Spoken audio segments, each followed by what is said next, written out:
After 6 million years of boredom, the evolutionary ascent of our species from the last common ancestor with the chimpanzee, something extraordinary happened to us less than 100,000 years ago, which, by the way, is long after we'd become anatomically modern. It was a kind of emergence into consciousness less than 100,000 years ago, really less than 40,000 years ago, when we became fully symbolic creatures. And this great change has been defined as the single most important step forward in the evolution of human behavior, is intimately associated with the emergence of the great and transcendent rock and cave art all around the world. And over the last 30 years, researchers led by Professor David Lewis Williams at the University of Witwatersrand in South Africa and many others have suggested an intriguing and radical possibility, which is that this emergence into consciousness was triggered by our ancestors' encounters with visionary plants and the beginning of shamanism. If you analyze the cave art, there's not time to go into the details here, but there are so many details that make it clear that this was an art of altered states of consciousness, of visions, and that plants like the Amanita muscaria mushroom or psilocybin mushrooms appear to have been directly connected with this sudden and radical change. So to investigate this possibility, when I got interested in this mystery, I went down to the Amazon, where there are still surviving shamanistic cultures today, and where they drink the powerful visionary brew, ayahuasca, of which the active ingredient is dimethyltryptamine, DMT, which is actually closely related at the molecular level to psilocybin. Now, normally, DMT cannot be activated orally. When we encounter it in the West, it's generally smoked. There's an enzyme in our stomachs called monoamine oxidase, which switches off DMT on contact. But in the Amazon, they've got round this problem, and they say it was the spirits that taught them how to do it. The DMT in the ayahuasca brew is contained in these leaves from a plant that they call chacruna in the Amazon.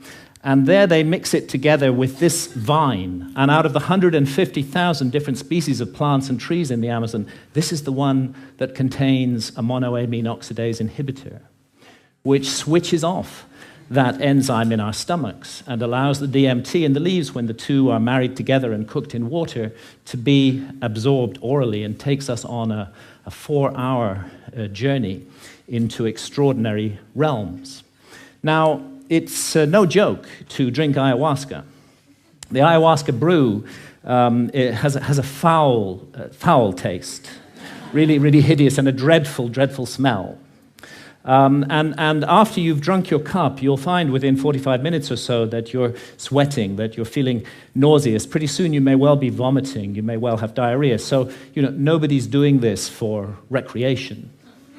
And I'd like to add that I don't think any of the psychedelics should be used for recreation. They have much more serious and important mission with humanity. So we're not doing this for fun. But what draws people to ayahuasca again and again to brace themselves for this experience, and you do have to brace yourself, is its extraordinary effects at the level of consciousness. And one of those effects has to do with creativity, and we can see the creative cosmogenic impulse of ayahuasca in the paintings of ayahuasca shamans from Peru, like the paintings of Pablo Amaringo here, those richly saturated colors, the amazing visions that they reproduce. And this creative impulse has also spread to Western artists. Many Western artists now have been deeply influenced by ayahuasca and are also painting their visions. And as these paintings show, another universal experience of ayahuasca is the encounter with seemingly intelligent entities which communicate with us telepathically. Now, I'm making no claim one way or another as to the reality status of these entities we encounter, simply that phenomenologically, in the ayahuasca experience, they are encountered by people all over the world, and most frequently of all, the spirit of ayahuasca herself, Mother Ayahuasca, who is a healer, and although she's kind of the mother goddess of the planet, She seems to take a direct personal interest in us as individuals, to heal our ills, to want us to be the best that we can possibly be, to correct errors and mistakes in our behavior that may be leading us down the wrong path. And this is perhaps why, and it's an untold story, really. Ayahuasca has been fantastically successful in getting people off harmful addictions to hard drugs, such as heroin and cocaine. Jacques Mabit at the Taquihuasi Clinic in Peru brings heroin and cocaine addicts out there for a month, gives them 12 ayahuasca sessions, and they have encounters with Mother Ayahuasca during those sessions that lead them not to wish to take heroin or cocaine anymore, and more than half leave completely free of their addiction, never return to it, and don't even have withdrawal symptoms. And the same incredible healing work was being done in Canada by Dr. Gabor Mate until the Canadian government intervened and stopped his healing practice on the grounds that ayahuasca itself was an illegal drug. Now, I have some personal experience of this. I've not been addicted to heroin or cocaine, but I had a 24-year non-stop cannabis habit. And this started off smoking the herb and laterally vaporizing it, but the basic truth is that for 24 years, I was pretty much permanently stoned. And I enjoyed being stoned.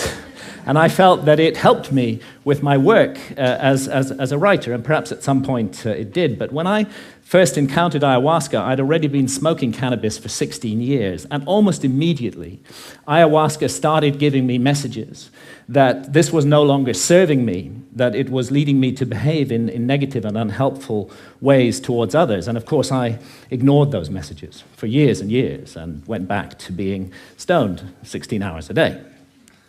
But that negative behavior that ayahuasca was pointing up did actually get worse and worse. I don't want to put down cannabis, and I believe it's the sovereign right of every adult to choose to smoke cannabis if they wish to do so.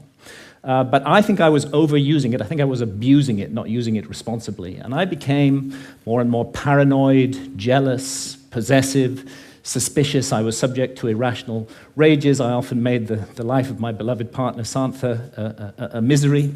And when I went down for my regular encounter with ayahuasca in October 2011, I was given the most unbelievable kicking by Mother Ayahuasca. And I was put through an ordeal. It was a kind of life review. And it's not an accident that ayahuasca is the vine of the dead. I was shown my death. And I was shown that if I came to death, and what awaits us after death, without having corrected the mistakes that I was making in my life, that it would be a very bad thing to meet for me. And actually, Mother Ayahuasca literally took me to hell. And that hell was a little like this hell painted by Hieronymus Bosch, a truly terrible place, and a little like the place that the ancient Egyptians called the judgment hall of Osiris, where our souls are weighed in the scales in the presence of the gods, against the feather of truth, of justice, of cosmic harmony. And I was shown that the path I was walking, my abuse of cannabis and the behavior associated with it, was going to lead me to be found wanting in the judgment, and that I might face annihilation in the world beyond death. So perhaps not surprising that when I came back to England later in October 2011, I gave up cannabis. And I've never smoked it again since then. And actually, and again, I'm speaking only personally with no comment on others' use of cannabis, it's as though a monkey has been lifted off my back. I'm liberated in incredible ways. Far from my creativity being inhibited, I find myself writing much more productively, much more creatively, much more focused, and much more efficiently. As well, and I've begun to be able to address those negative aspects of my behavior which cannabis had revealed, and hopefully to make myself slowly, it's a long progress, into a more nurturing, more loving, more positive person. And this whole transformation, it really has been a personal transformation for me, was made possible by this encounter with death that Mother Ayahuasca gave me. And, you know, that leads me to ask, what is death? Our materialist science reduces everything to matter. Materialist science in the West says that we are just meat, we're just our bodies. So when the brain is dead, that's the end of consciousness. There is no life after death. There is no soul. We just rot and are gone. But actually, many honest scientists should admit that consciousness is the greatest mystery of science, and that we don't know exactly how it works. The brain's involved in it in some way, but we're not sure how. Could be that the brain generates consciousness the way a generator makes electricity. If you hold to that paradigm, then of course you can't believe in life after death. When the generator's broken, consciousness is gone. But it's equally possible that the relationship, and nothing in neuroscience rules it out, that the relationship is more like the relationship of the TV signal to the TV set. And in that case, when the TV set is broken, of course, the TV signal continues. And this is the paradigm of all spiritual traditions, that we are immortal souls, temporarily incarnated in these physical forms to learn and to grow and to develop. And really, if we want to know about this mystery, the last people we should ask are materialist reductionist scientists. They have nothing to say on the matter at all. Let's go rather to the ancient Egyptians, who put their best minds to work for 3,000 years on the problem of death, and on the problem of how we should live our lives to prepare for what we will confront after death. And the ancient Egyptians expressed their ideas in transcendent art, which still touches us emotionally today, and they came to certain very specific conclusions, that the soul does survive death, and that we will be held accountable for every thought, every action, every deed that we have lived through in our lives. So we better take this precious opportunity to be born in a human body seriously and make the most of it. And in these inquiries into the mystery of death, the ancient Egyptians weren't just exercising their imaginations. They highly valued dream states, and it's now known that they used visionary plants like the hallucinogenic blue water lily. And it's interesting that the ancient Egyptian tree of life has recently been identified as the Acacia nilotica, which contains high quantities of DMT, dimethyltryptamine, the same active ingredient that we find in ayahuasca.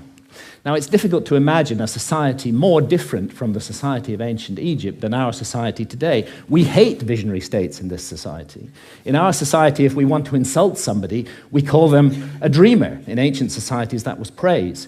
And we have erected huge apparatuses of armed bureaucracies who will invade our privacy, who will break down our doors, who will arrest us, who will send us to prison, sometimes for years, for possessing even small quantities of psilocybin or substances like DMT, whether in its smokable form or in the ayahuasca brew. And yet, ironically, DMT is, we now know, a natural brain hormone. We all have it in our bodies, and it's just that its function remains unknown for lack of research. And it's not as though our society is opposed in principle to altered states of consciousness. I mean, billions are being made by the unholy alliance of psychiatrists and big pharma in overprescribing drugs to control so-called syndromes like depression or attention deficit disorder in teenagers. And we have a love affair in our society with alcohol. We glorify this most boring of drugs, despite the terrible consequences that it often has. And of course, we love our stimulants, our tea, our coffee, our energy drinks, our sugar, and huge industries are built around these substances, which are valued because of the way they alter consciousness. But what all these approved altered states of consciousness have in common is that none of them contradict or conflict with the basic state of consciousness valued by our society, which I would call the alert, problem-solving state of consciousness, which is good for the more mundane aspects of science. It's good for the prosecution of warfare. It's good for commerce. It's good for politics. But I think everybody realizes that the promise of a society over-monopolistically based upon this state of consciousness has proved hollow, and that this model is no longer working, that it's broken in every possible sense that a model can be broken, and that urgently we need to find something to replace it. The vast problems of global pollution that have resulted from the single-minded pursuit of profit, the horrors of nuclear proliferation, the specter of hunger, that millions every night go to bed starving, that we can't even solve this problem despite our alert problem-solving state of consciousness. And look what's happening in the Amazon, the lungs of our planet, this precious home of biodiversity. The old-growth rainforest being cut down and replaced with soybean farms so we can feed cattle, so that we can all eat hamburgers. Only a truly insane global state of consciousness could allow such an abomination to occur. And I did a back-of-an-envelope calculation during the Iraq War. It seems to me that 6 months' expenditure on the Iraq war would have solved the problem of the Amazon forever, would be sufficient to compensate the peoples of the Amazon so that no single tree ever needed to be cut down again to garden and look after that amazing resource. But we can't make that decision as a global community. We can spend countless billions on warfare, on hatred, on fear, on suspicion, on division, but we can't get together the collective effort to save the lungs of our planet. And this is perhaps why shamans from the Amazon are now mounting a kind of reverse missionary activity. When I've asked shamans about the sickness of the West, they say it's quite simple. You guys have severed your connection with spirit. Unless you reconnect with spirit and do so soon, you're going to bring the whole house of cards down around your heads and ours. And rightly or wrongly, they believe that ayahuasca is the remedy for that sickness. And many now are being called to the Amazon to drink ayahuasca, and ayahuasca shamans are traveling throughout the West, offering the brew, often under the radar, often at personal risk, to bring about consciousness change. And it's true that the message of ayahuasca, the universal message, is about the sacred, magical, enchanted, infinitely precious nature of life on Earth and the interdependence of material and spiritual realms. And it's impossible to work with ayahuasca for long without being deeply and profoundly affected by this message. And let's not forget that ayahuasca is not alone, that it's part of an ancient worldwide system of the targeted, careful, responsible alteration of consciousness. It's recently been shown by scholars that the kykeon used in the Eleusinian mysteries in ancient Greece was almost certainly a psychedelic brew, that the soma of the Vedas may well have been a brew based upon the Amanita muscaria mushroom. We have the DMT in the ancient Egyptian tree of life. We have the whole global cultures of surviving shamanism, and what it's all about is a state of consciousness that's designed to help us find balance, harmony. The ancient Egyptians would have called it Ma'at, with the universe, and to remain mindful that what we're here to undertake on Earth while immersed in matter is fundamentally a spiritual journey aimed at the growth and perfection of the soul, a journey that may go back to the very origins of what made us human in the first place. And I stand here invoking the hard-won right of freedom of speech to call for and demand another right to be recognized, and that is the right of adult sovereignty over consciousness.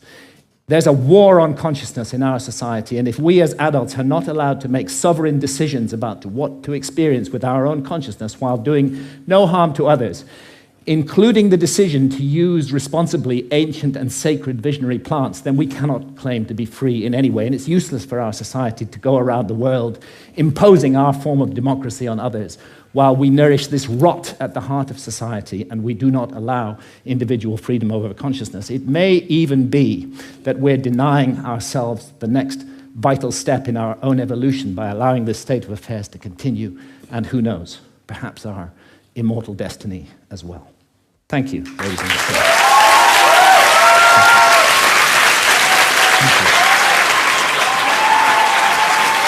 Thank you.